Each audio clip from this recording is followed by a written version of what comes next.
আসসালামু আলাইকুম বন্ধুরা, আবারও একটা ভিডিও নিয়ে চলে এসেছি ঢ্যাঁড়স আলু। তো চলুন, আগে ঢ্যাঁড়স আর আলুটাকে প্রথমে একটু ভাবিয়ে নিয়েছি 5 মিনিটের মতন। তো এখন আমি এটাকে পেস্ট করে নেব। দেখে নিন কীভাবে পেস্ট করে নিচ্ছি। দেখুন কিভাবে পেস্ট করে নিচ্ছি, ঠিক এরকমভাবে পেস্ট করেছি। এই যে এরপরেই আমি পোস্ত, জিরে আর সাদা সর্ষে পেস্ট করে নেব। এতেই আমি পোস্ত দিয়ে নেব। দেখুন পোস্ত দিয়ে নিচ্ছি। তারপরে 1 চামচের মতন জিরে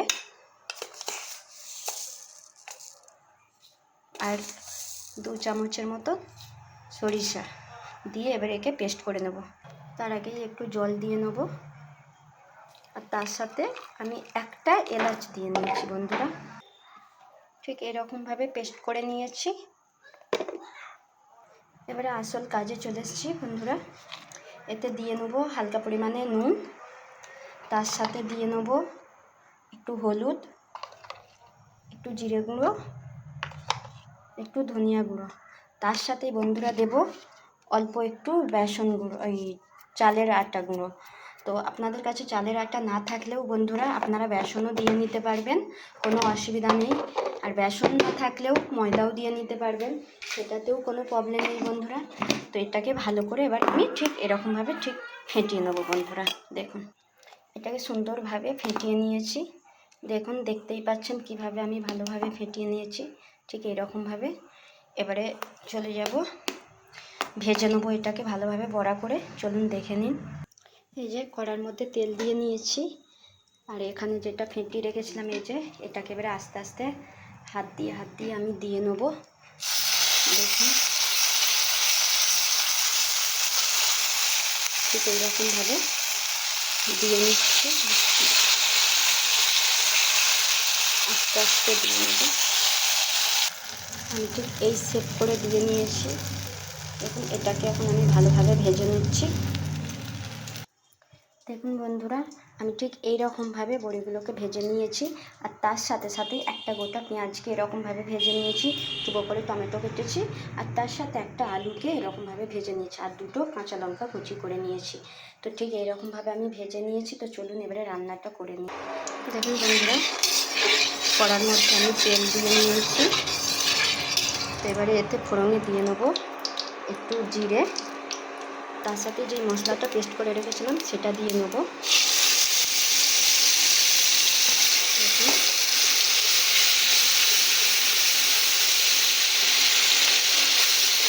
ভালো করে নেড়ে চেড়ে করে নেব। এতেই দিয়ে দিচ্ছি একটু হলুদ গুঁড়ো, লঙ্কা গুঁড়ো 1 চামচ, আর তার সাথে জিরে ধনে গুঁড়ো। আর কিছু দেবো না বন্ধুরা। দেখে ভালো করে নেড়ে চেড়ে নেব মশলাটাকে। 1 চামচ একটু নুন দিয়ে নিচ্ছি, দিয়ে নেড়ে নেবো ভালো করে আরও খানিকক্ষণ। এবার যে ভেজে রেখেছিলাম আলুটা সেটা দিয়ে নেব। আলুটা দিয়ে নিচ্ছি বন্ধুরা।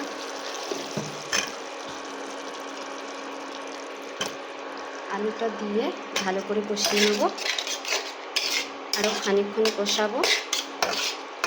আমি এখানে একটা আলু নিয়েছি, আপনারা চাইলে বাড়িয়েও নিতে পারেন, কোনো অসুবিধা নেই। কষানো করা হয়ে গেছে। দেখুন আস্তে আস্তে তেল ছাড়তে শুরু করেছে। দেখুন কীভাবে তেল ছাড়ছে।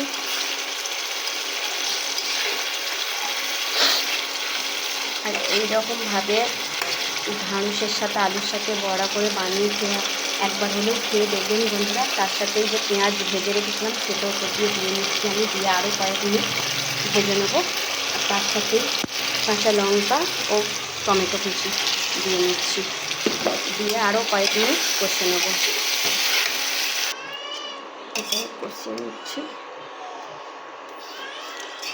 একবার হলেও আপনারা এরকমভাবে বানিয়ে খাওয়ার চেষ্টা করবেন, দেখবেন অসাধারণ লাগবে। গোশ মাংস থেকেও খুব সুন্দর লাগবে, মাছ মাংসের থেকেও দারুণ লাগবে খেতে।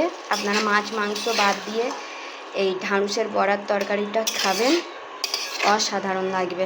একবার হলেই বন্ধুরা ট্রাই করবেন।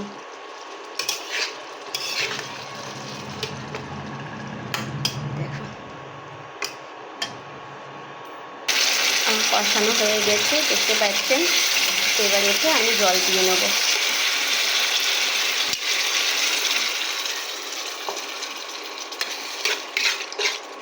জল দিয়ে কিছুক্ষণ আমি এটাকে রান্না করে নেব বন্ধুরা। কিছুক্ষণ ঢাকা দিয়ে রান্না করে নেব। ঢাকা দিয়ে নিচ্ছি। তরকারিটা হয়েই এসছে, দেখুন কত সুন্দর হয়ে গিয়েছে।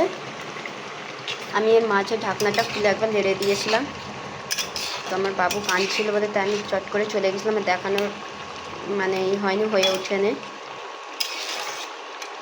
তো দেখুন কত সুন্দর লাগছে।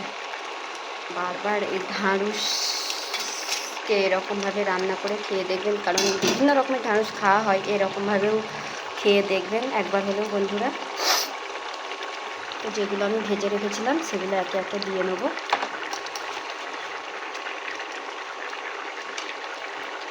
ঢ্যাঁড়স যে ভাজাটা বড়া, ঢ্যাঁড়স যে বড়া ভাজা সেটা দিয়ে নিয়েছি, দেখেন।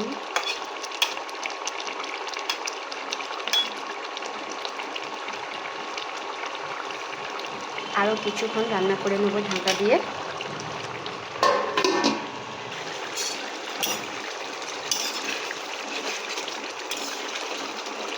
দেখুন আমার কিন্তু পোস্ত দিয়ে ঢ্যাঁড়স বড়া হয়ে গিয়েছে। এই যে বন্ধুরা, তো ভিডিওটা ভালো লাগলে লাইক কমেন্ট শেয়ার করে দেবেন, আর একবার হলেও এরকমভাবে পোস্ত দিয়ে ঢ্যাঁড়সের বড়া বানিয়ে খেয়ে দেখবেন বন্ধুরা, অতি অবশ্যই ভালো লাগবে।